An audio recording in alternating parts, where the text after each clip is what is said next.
Assalamualaikum warahmatullahi wabarakatuh, saudara sekalian.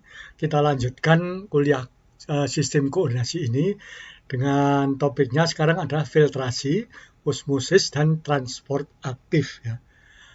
Ini di video 2B. Ya. Kita lanjutkan tentang macet. Nah, filtrasi. Ini adalah gerakan atau perpindahan molekul air melintasi suatu membran sel dalam hal ini ya, karena adanya tekanan hidrostatik yang ditimbulkan oleh sistem kardiovaskuler. Ini biasanya kan paling mudah contohnya terjadi di ginjal ya. Hanya larutan atau materi tertentu yang dapat melintasi membran sesuai dengan ukuran pori pada membran. Ini ya contohnya pada ginjal tadi kapsula Bowani ya. Kemudian juga membran pori ini sangat kecil, hanya albumin ya. Membrannya memiliki pori sangat kecil sehingga hanya albumin yang dapat melintasinya, yaitu protein yang kecil melintasi membran. Sedangkan pada hepar ukuran porinya lebih besar sehingga memungkinkan berbagai molekul masuk sel untuk diproses dan di metabolisme. Nah ini contohnya skemanya ya. Ini jadi yang besar-besar ini tentu akan keluar lagi ya. Ini yang kecil ini dapat masuk karena ada tekanan, ditekan ya. Jadi tersaring merembes ini. Ini makanan disaring masuk ke suatu saluran dalam tubuh, apa kapiler atau apa ya. Dan ini yang keluar ini tinggal yang molekul-molekul besar, karena yang molekul kecil tidak dapat masuk dalam saringan. Osmosis ini lain lagi ya. Kalau osmosis itu adalah difusi molekul air. Ya, jadi molekul air melintasi membran permeabel. Molekul air ini bergerak atau berpindah dari sisi yang tinggi konsentrasi airnya atau potensial airnya tinggi menuju ke sisi yang rendah airnya. Nah, kalau yang konsentrasi airnya tinggi itu larutannya kan tidak pekat ya, pasti kan cair gitu ya. Nah, sel hewan dan organisme lainnya pada umumnya potensi airnya lebih rendah atau negatif ya dibandingkan dengan lingkungannya. Maka ada kecenderungan menarik air dari sekitarnya. Ya. Dalam kenyataannya ya banyak proses yang berpengaruh sehingga kondisi sel ini dapat konstan atau stabil ya. Bila sel normal dimasukkan ke dalam air ya, maka air akan masuk ke dalam sel. Ya. Dan dengan demikian tekanan sel akan meningkat. Namun bila sel itu dimasukkan ke dalam larutan yang kadar airnya lebih rendah dibanding sel ya, air dalam sel akan keluar ya. Maka terjadi peristiwa yang disebut granulasi. Ini gambarnya ya ini ya. Jadi ini kita mulai dari sel yang darah merah ini ya. Ini dimasukkan dalam larutan isotonik ya. Artinya tekanan osmosisnya sama antara di luar dan di dalam sel. Nah ini yang terjadi ya. Tetap ada aliran tapi seimbang. Nah, kalau dimasukkan dalam larutan garam, ya, maka air di dalam sel akan tertarik keluar dan terjadilah keriput-keriput ini yang kemudian disebut granulasi ini. Nah, apabila dimasukkan dalam larutan yang air murni, ya, air ini akan masuk ke dalam sel. Nah, ini mengembang dan kalau tidak kuat ya nanti pecah gitu saja. Makin besar ya. Nah, sekarang kita ke sistem transport aktif ya. Pada transport aktif ini suatu molekul bergerak atau berpindah melawan gradien konsentrasi atau gradien elektrokimia. Kalau transport pasif dari konsentrasi tinggi ke rendah, tapi kalau transport aktif dari rendah ke tinggi ya. Dalam proses ini protein transport yang terlibat memerlukan tenaga metabolik yang biasanya diambil dari ATP. Nah, transport aktif dapat dibagi menjadi dua kelompok, yaitu aktif primer dan aktif sekunder.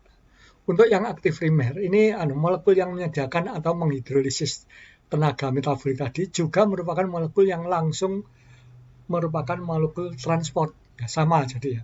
Dengan kata lain, dalam transport aktif primer, ya, molekul yang menyediakan energi juga merupakan molekul transport. Ya. Contohnya ini bila dalam transport tersebut proteinnya, ini protein transportnya adalah enzim ATPase.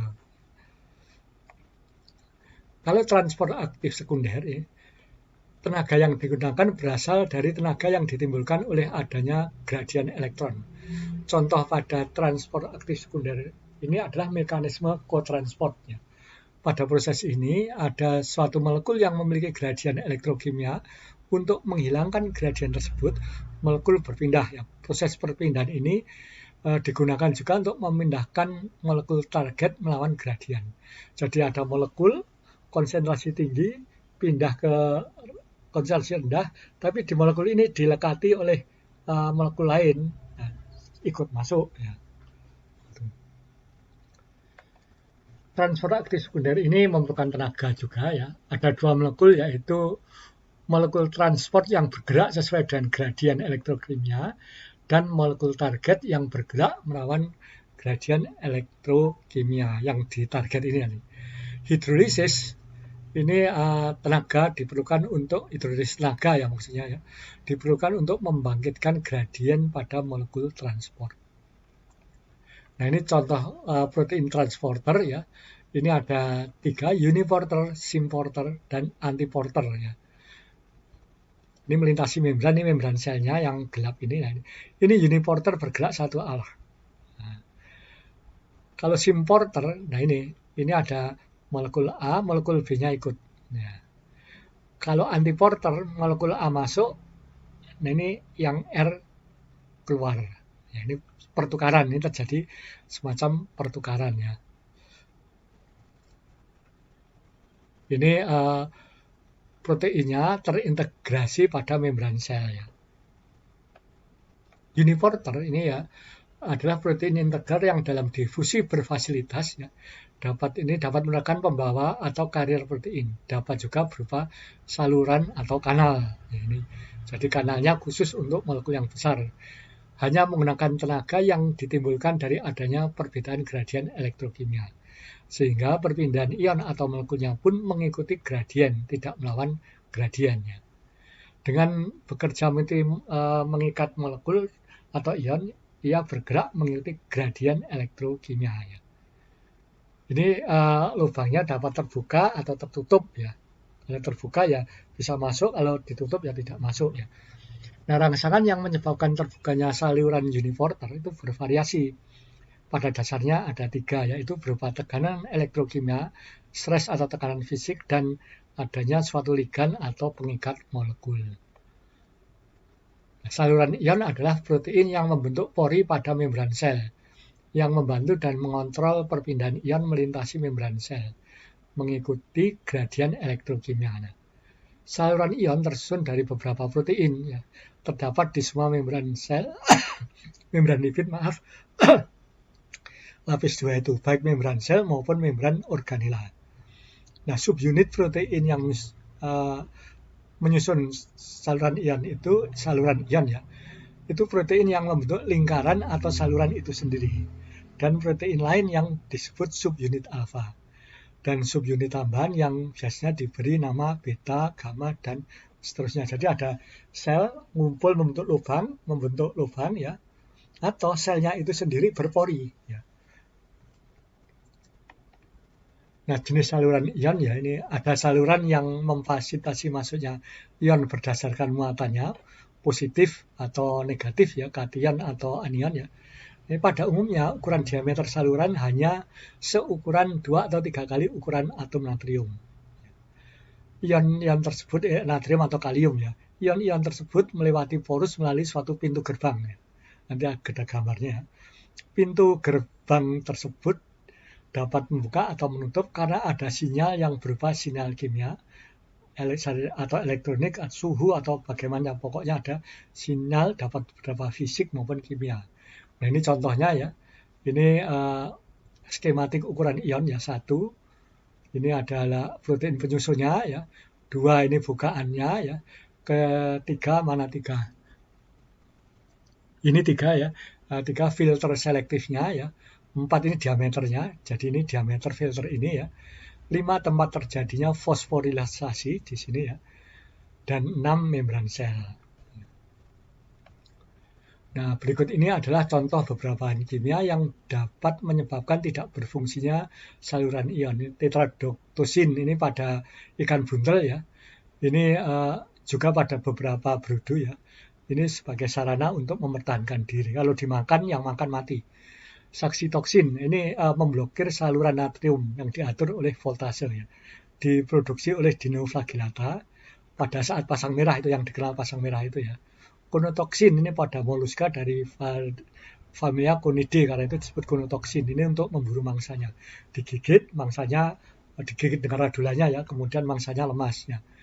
Lidocaine dan novocaine ini memblokir saluran natrium ya. Bahan ini termasuk golongan anestesi ya. Dan ini merupakan bahan anestesi sintesis. Kalau dendrotoksin ini memblokir saluran kalium ya, potasium ya, pada saraf yang bergantung voltase diproduksi oleh ular mamba.